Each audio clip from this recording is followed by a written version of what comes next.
اسمع يا اسطى الفيديو ده.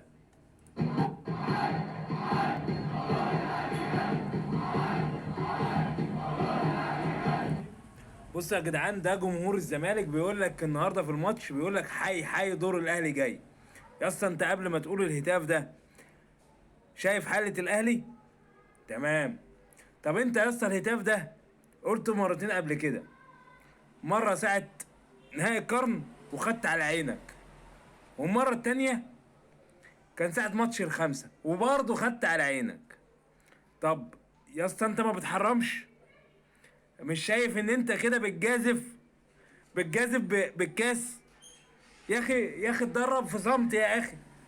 يا اخي العب وانت ساكت وما تتكلمش.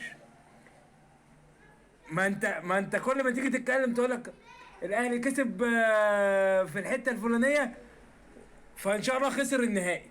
الاهلي عمل مش عارف ايه، فحصل بعدها ان خسر مش عارف. فيا اسطى انت، انا بقى هعمل زيك. انت المرتين قلت فيهم حي حي دور الاهلي جاي، وجه الاهلي ونتشك. فيا اسطى خليك كده عقلاني واتكلم كده بعقل.